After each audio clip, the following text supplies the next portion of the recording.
Salve, Vitória, salve Kula, Jaya Kula, Jaya Kali, Jaya Kali Kula. Tudo bom? Estamos aqui para esse presente, que são essas gotas de sabedoria que o nosso ashram nos mandou, que a nossa família espiritual nos mandou. Que essa família seja realmente repleta de amor, que ela ultrapasse as internets da vida e que a gente possa sim, um dia, se olhar, se tocar, consagrar essa sabedoria na forma de Diksha, de batismo, encontrar esse amor que mora em nós, que mora em nossos corações e que tudo que ela nos passa fique mesmo, sabe, potencialmente forte, como uma grande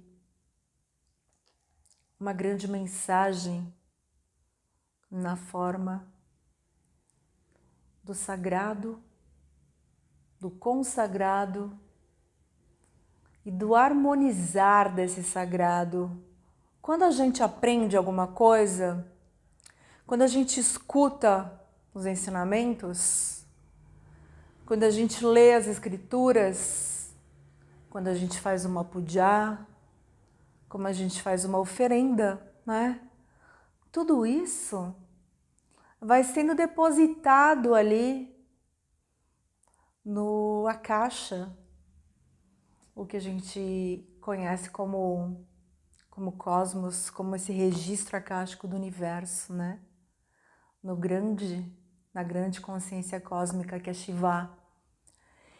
E tudo que a gente faz, tudo que a gente fala, tudo que a gente, sabe, quando estamos juntos,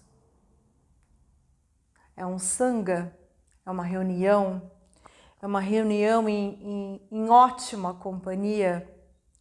Então tudo isso vai se tornando também sabedoria e energia. Porque essa união de tantas almas, essa união de tantos corações, vai fortalecendo a Kula, vai fortalecendo essa família que quando o poder maior, né? Quando o cosmos nos olha, quando Shiva nos olha, quando Kali nos olha, ela nos olha com os braços, ela nos olha com os cabelos, ela nos olha com o coração. Eu tô aqui rodeando para falar uma coisa só para vocês. Estejam no coração. Sintam que vocês não estão sós. A grande família cósmica, a grande Kula, a grande família espiritual está sempre conosco. E muitas vezes recebemos pequenas mensagenzinhas, pequenos toques, assim como eu estou dando os toques, as gotas de sabedoria, as gotas de Ananda que eu chamo. Fiquem atentos, porque não precisa de livro, não precisa de escritura, precisa somente estar presente no coração e ajustar. Quem é do meu tempo sabe. Hoje não existe mais o dial, né? Assim, de círculozinho, mas eu acho que vocês já viram no Museu da Vida. Pois é, procura ajustar. O som me entende. Procure ajustar o dial. Procure ajustar a sua antena cósmica. E a mensagem vem.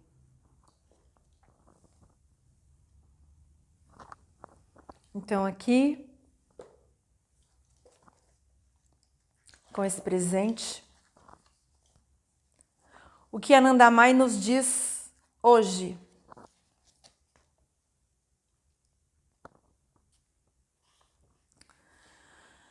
Vamos falar hoje num assunto, numa conversa que ela teve sobre dhyana, a meditação, né? E asana.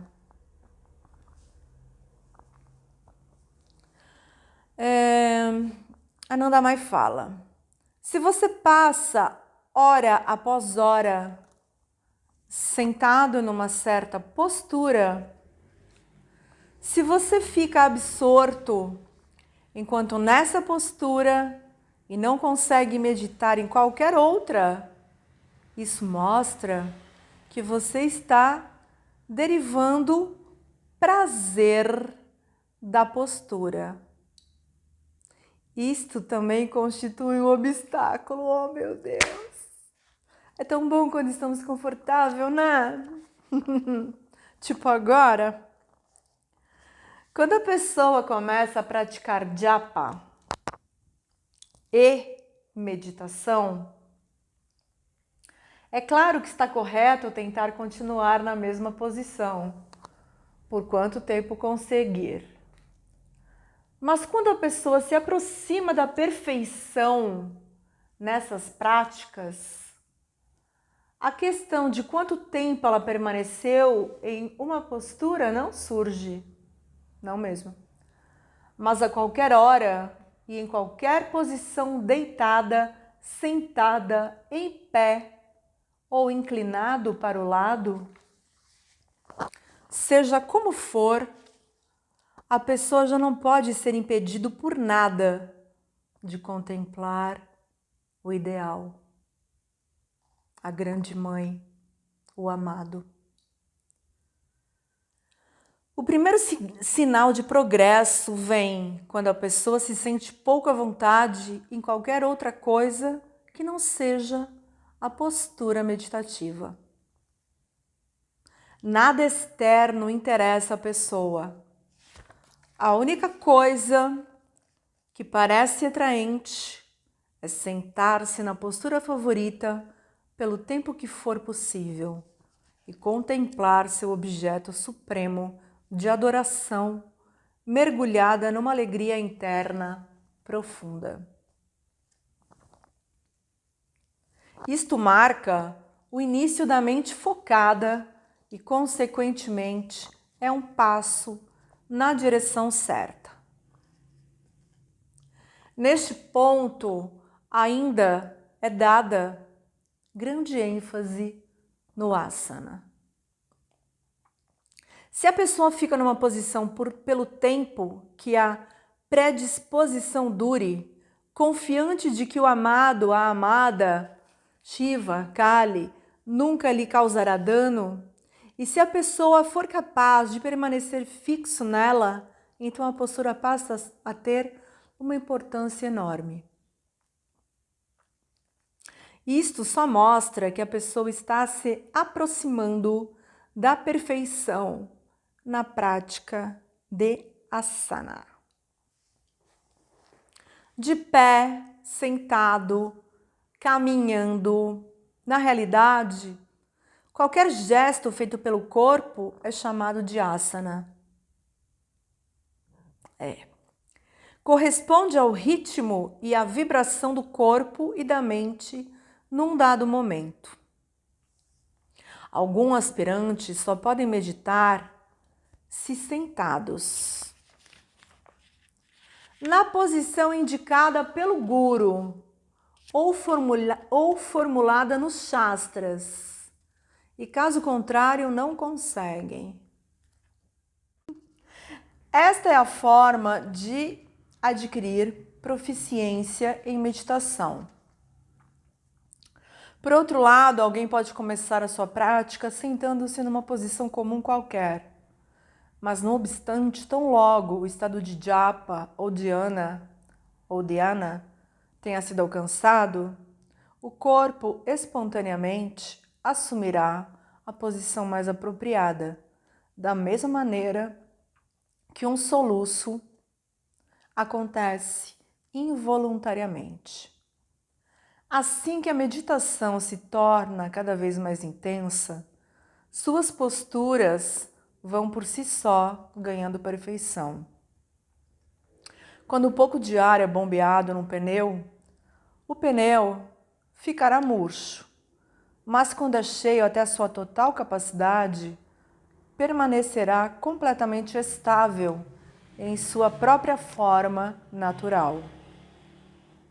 Assim também, quando a meditação real é atingida, o corpo se sente leve e livre, e ao se erguer após a meditação, não há qualquer tipo de fadiga, nenhuma dor, entorpecimento ou endurecimento dos membros.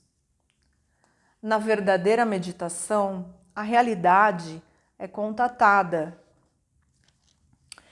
E da mesma maneira que o toque de fogo deixa uma impressão, este contato também deixa marca. O que acontece como resultado? Impedimentos se vão. Eles ou são consumidos pelo Vairagya ou são derretidos pela devoção ao divino. Coisas mundanas parecem sem graça e insípidas. Bastante distante para a pessoa, conversas mundanas perdem todo o apelo, ficam destituídas de interesse. E numa fase adiante se tornam até mesmo dolorosas. No meu caso, às vezes até sinto culpa. É complicado isso. Quando os bens materiais de uma pessoa se perdem ou são danificados, a vítima se perturba, o que evidencia o domínio que os objetos dos sentidos têm sobre a mente dos homens. É isto que é chamado de granti, os nós que constituem o eu mesmismo.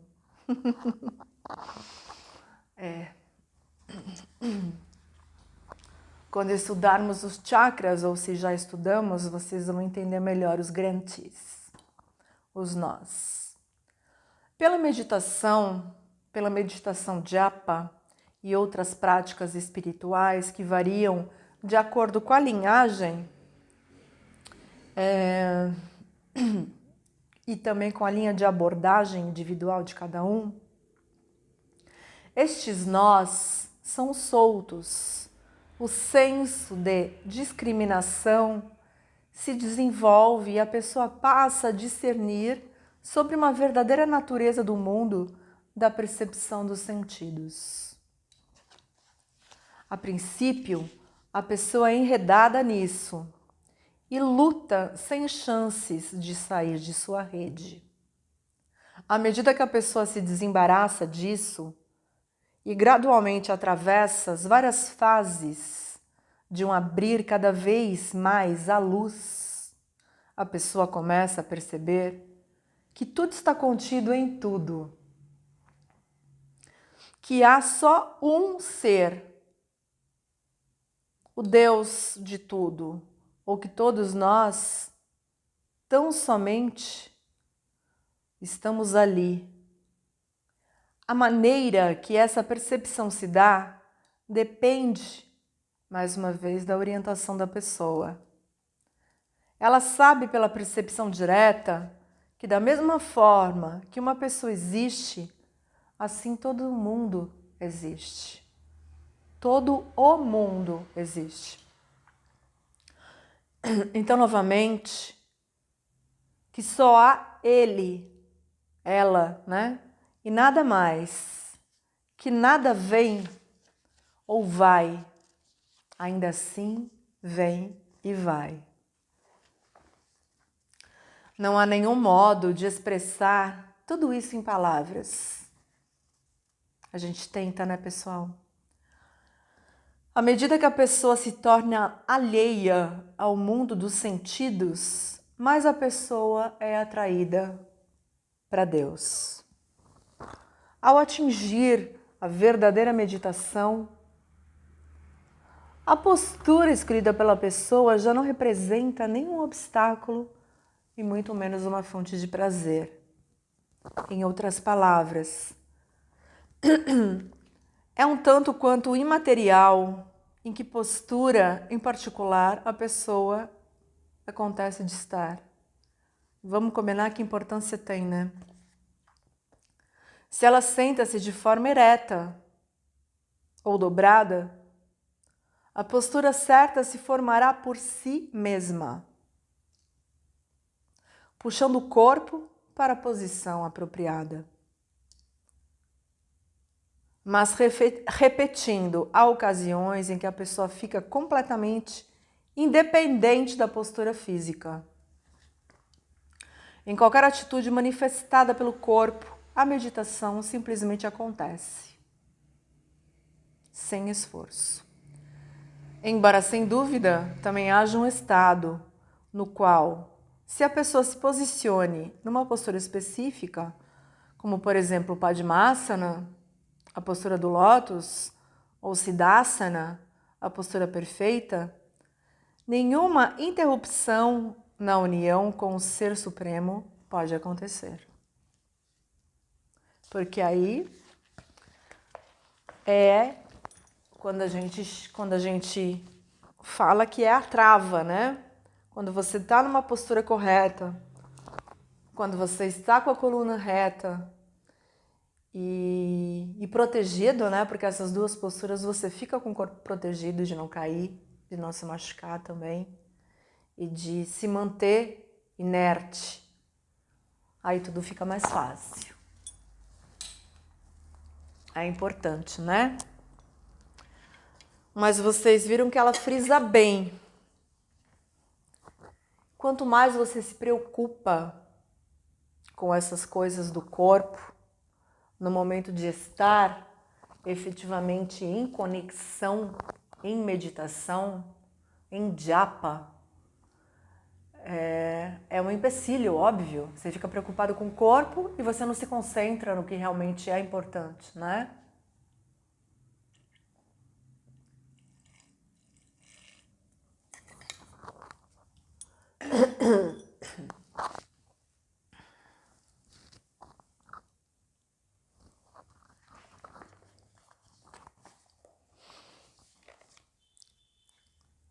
Vamos lá. Outro dia, ao falar sobre visões e experiências semelhantes que a pessoa tem durante a meditação, você disse que elas não eram visões reais, mas meros vislumbres. Ananda fala, sim, visto do patamar onde a pessoa pode falar de vislumbre, é isso mesmo. O que é o mesmo que dizer que você não foi mudado pela experiência. Ainda assim, isso é atraente. E você pode expressar as sensações em palavras, que insinuam que você ainda se delicia com os objetos dos sentidos. Portanto, isto é um mero vislumbre. Se tivesse havido uma transformação como resultado, você seria incapaz de sentir prazer mundano nesse estado. Você poderia como poderia haver prazer ou apreciação no estado de ser transformado? Isso é tão óbvio, né, pessoal? As pessoas ainda ficam vislumbradas com tão pouco. Nessa, as nossas conversas sobre certas coisas que a gente vê por aí, né, amigo? E ainda dizem que é yoga. Atman e Brahman só são diferentes por meio de limites postulados. A visão que chega pela constante meditação no Eu Sou Satchidananda é o Darshan de Atman, que é a visão do ser. Uma vez que não pode haver nenhuma visão de Brahman, do todo, Shiva, Shakti, coração, Hridayam, né? Então, ela deve ser uma visão parcial, isto é, uma visão limitada. Isso está correto? Ananda, se você pensa que há partes nesse Brahman, nesse todo, você pode dizer parcial. Mas pode haver partes no absoluto? Como você pensa e sente em partes? Você fala de vislumbres, mas é inteiro. Aquele que é inteiro, como pode ser em partes? Pergunta. Fica aí, vai anotando, vai aprendendo. Há graus no conhecimento?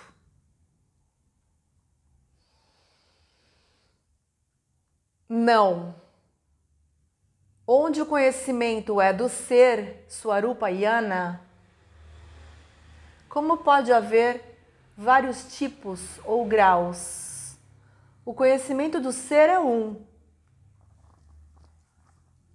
Avançar passo a passo se refere à fase onde a pessoa virou as costas para a busca de objetos dos sentidos e seu olhar está completamente voltado para o absoluto.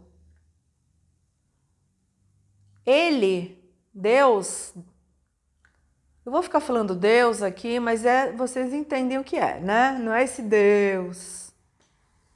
Ainda não foi percebido, mas trilhar este caminho se tornou atraente.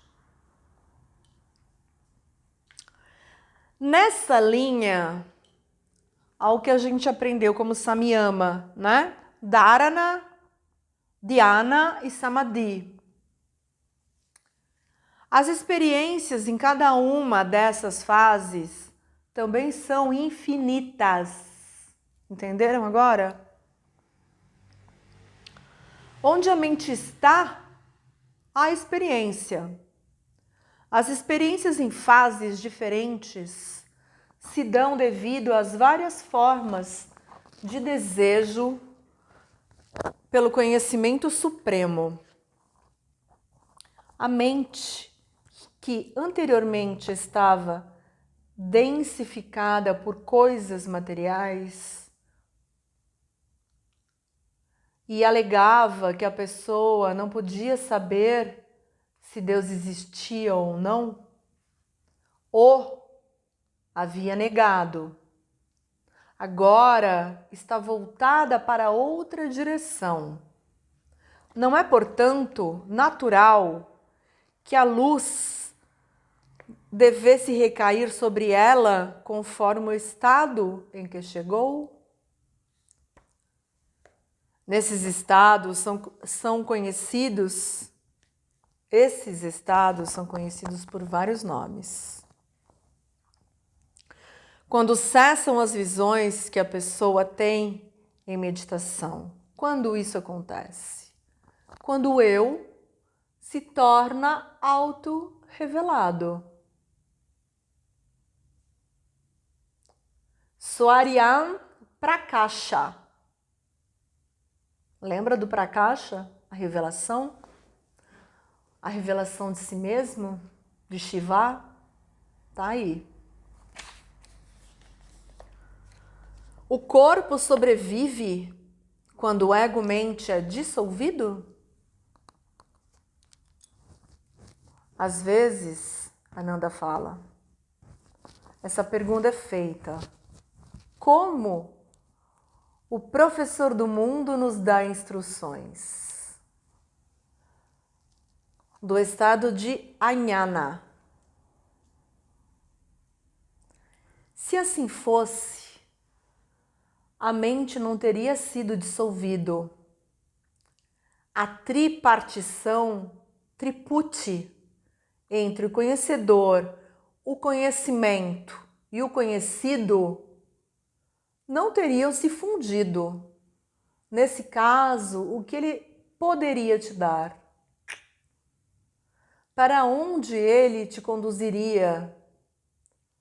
Mas há uma fase onde essa pergunta não surge. É o corpo o obstáculo para o conhecimento supremo?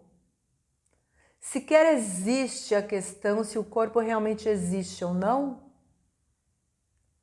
Num certo estágio, essa pergunta simplesmente não cabe. No plano onde essa pergunta surge, a pessoa não está no estado do ser puro e pensa que essa pergunta pode ser levantada e também respondida. Mas a resposta está onde não há algo como questionar, nem como responder. Onde não há outros, não há divisão. E então, como alguém pode chegar até o professor supremo e receber instrução? Semelhantemente, os ensinos dos Shastras e de outras escrituras sagradas se tornam tanto quanto inúteis. Este é o aspecto do assunto.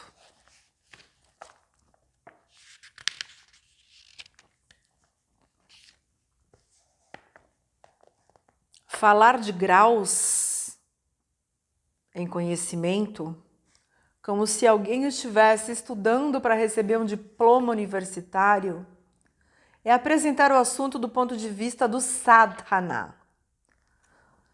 Onde o ser estiver revelado, não haverá questionamento sobre isso.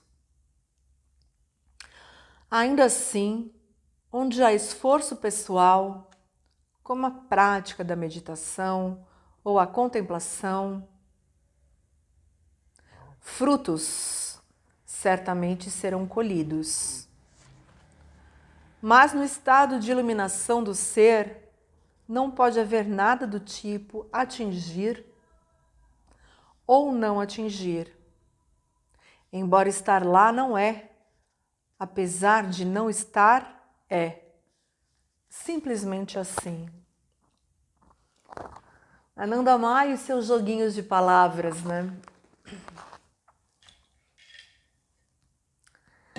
Eu imagino a cara daquelas pessoas escutando aquelas coisas que nunca tiveram estudado na vida, né?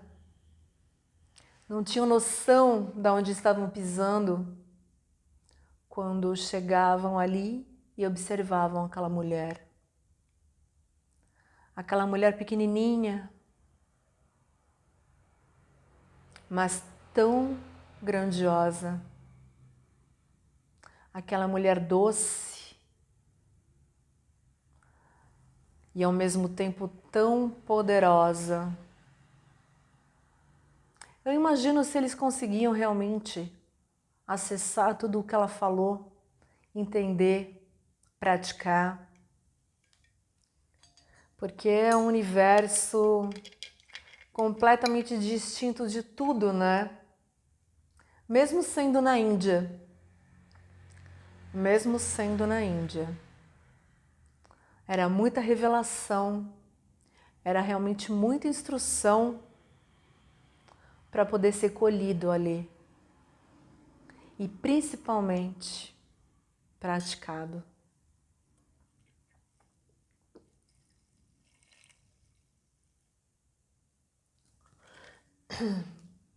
Eu fico imaginando quantos dali realmente levaram a cabo tudo que ela disse. Sério mesmo.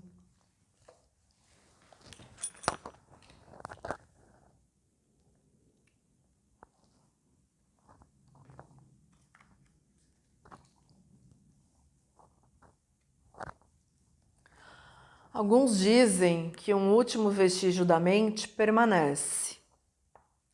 Num certo nível, isto é assim. Porém, há um estágio além, onde a pergunta se há um rastro da mente que permanece ou não, não existe.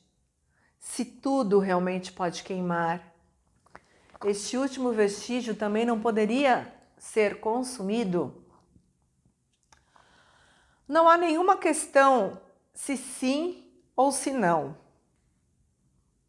O que é meditação e contemplação são necessárias, porque a pessoa está no nível da aceitação e da rejeição. E o foco está de fato em ir além da aceitação e rejeição. Você quer um apoio, não quer?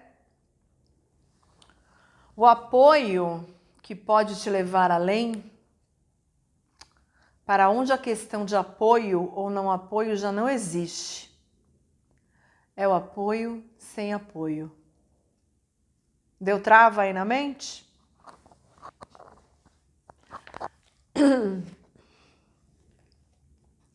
O que é exprimível em palavras pode certamente ser atingido, mas ele é aquilo que está além de palavras. Juro que eu queria estar vendo a cara de todos vocês também.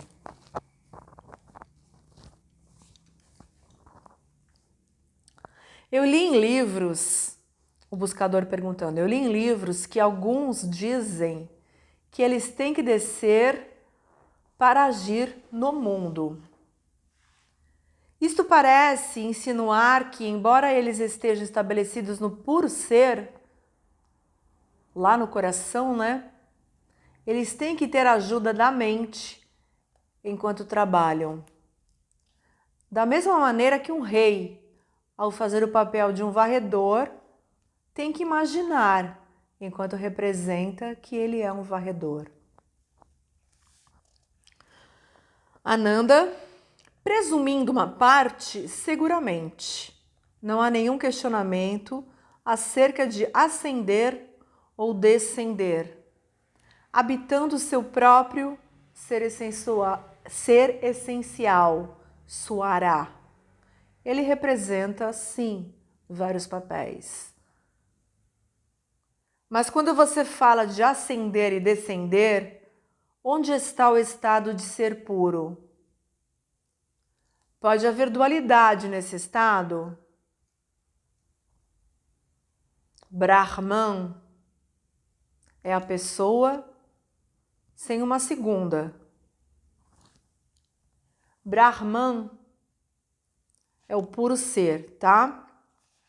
Que a gente chama de coração de Shiva, Shiva Shakti, né? Aqui, para todos entenderem, ela falava Brahman. Embora do seu ângulo de visão, eu admito que isso realmente pareça ser uma maneira como você coloca. Você explicou isto no nível de Ajnana. Agora, se satisfaça em falar do nível do iluminado, Yani. Ananda ri. O que você diz agora, eu também aceito. Aqui, apontando a ela, nada é rejeitado. Aqui, ela falando dela, né? Seja o estado de iluminação ou de ignorância, tudo está certo. O fato é que você está em dúvida, mas aqui não há questão de dúvida alguma. O que quer que você possa dizer e de qualquer nível é o todo, somente o todo e sempre o todo. Se for assim, é de qualquer utilidade em lhe fazer qualquer outra pergunta? Ananda, o que é. Que dúvidas surjam é natural, mas a maravilha é, onde aquele estiver, não há sequer lugar para se tomar diferentes posicionamentos. Problemas são discutidos seguramente com a finalidade de dissolver dúvidas. Então é útil discutir. Quem pode dizer quando o véu sobre seus olhos será erguido? O propósito das conversas é o de remover esta visão comum. Esta visão não é visão de nada, pois ela é somente temporária. A visão real é aquela visão onde não existe algo como quem vê e o que é visto. Ela não possui olhos. Não é para ser vista com esses olhos comuns, mas sim com olhos de sabedoria. Nesse enxergar sem olhos, não há espaço algum para divisão. Aqui, apontando para si própria, não existe a questão de dar e receber, nem de serviço. No nível de vocês, elas existem, pois aí estes tópicos surgem.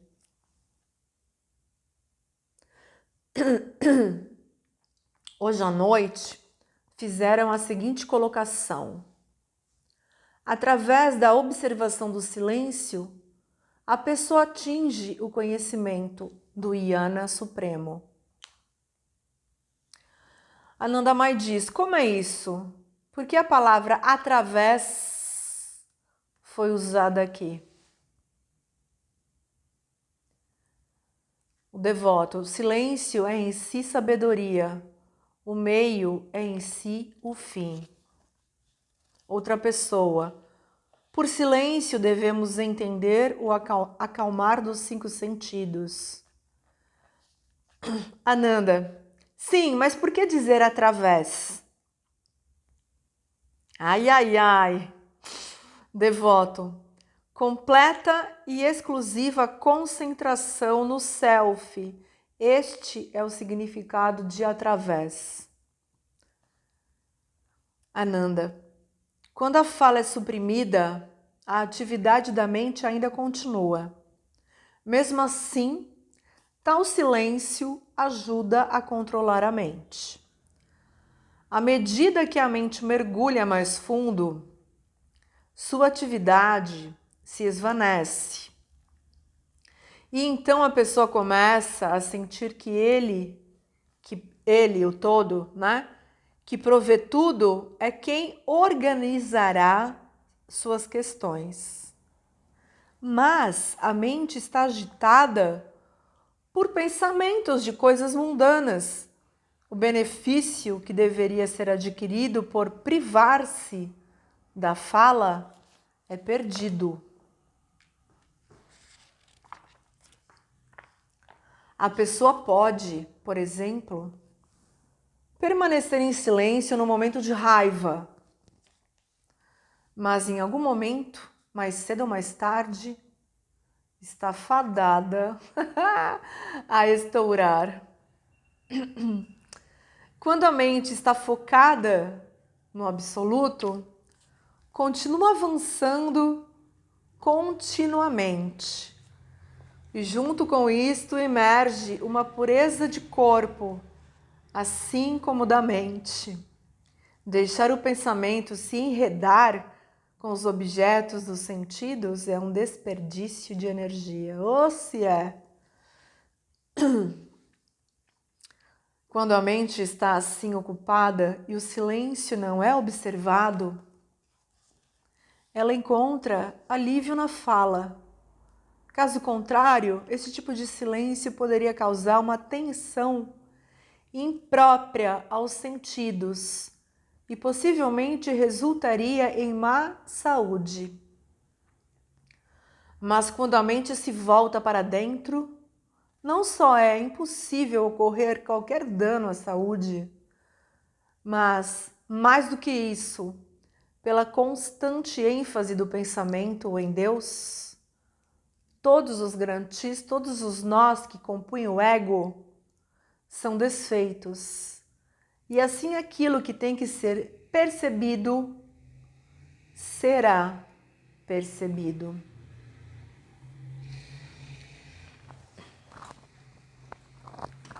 Observar o silêncio significa manter a mente fixa no absoluto. No início, a pessoa sente o impulso de falar. Depois, toda a inclinação e a não inclinação desaparecem. Também é assim, da mesma maneira que a abelha coleta o mel. Igualmente, tudo que a pessoa necessita é reunido naturalmente. O que é necessário se torna disponível por si só. Se apresenta assim como é, quando já há uma união mais íntima com o todo.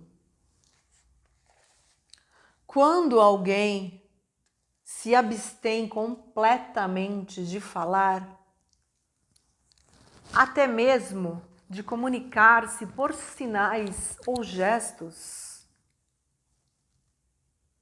como é que o corpo é mantido vivo? Tudo se encaixa e a pessoa silenciosa simplesmente assiste como um tipo de espectador. À medida que a pessoa progride em direção à união, a pessoa notará que os obstáculos desaparecem e tudo que é necessário é provido por si só. Uma coisa é quando tudo acontece por si só, e outra totalmente diferente é quando são feitos arranjos com esforço próprio. Silêncio real significa que realmente não há nenhum outro lugar para a mente ir. No final das contas, se a mente existe ou não, se a pessoa fala ou não, dá na mesma. Não é correto dizer que o todo é alcançado através do silêncio. Porque o conhecimento supremo não vem através de nada. O conhecimento supremo se revela. Entenderam? Não é correto dizer que o todo é alcançado através do silêncio. Porque o conhecimento supremo não vem através de nada. O conhecimento supremo se revela. Existem disciplinas e práticas espirituais específicas para destruir o véu.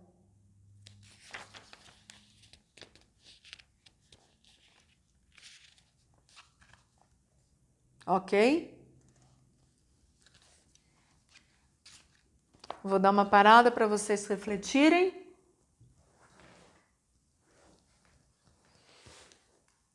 E já já voltamos com um pouquinho mais dos nossos encontros de gotas de amor e sabedoria de Ananda Maimá.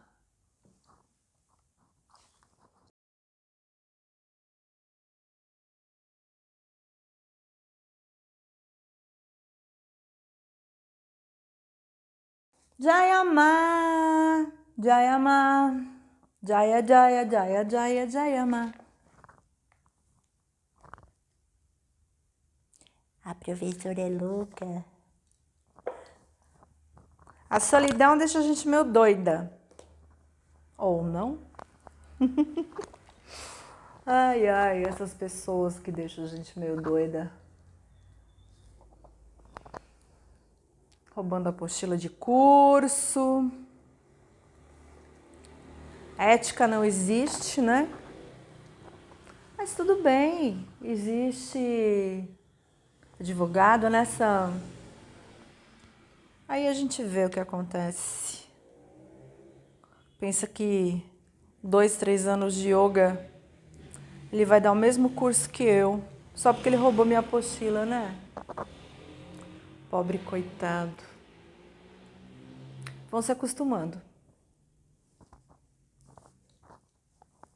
Não é só trabalhar com yoga, é trabalhar com seres humanos. Então, agora oficialmente,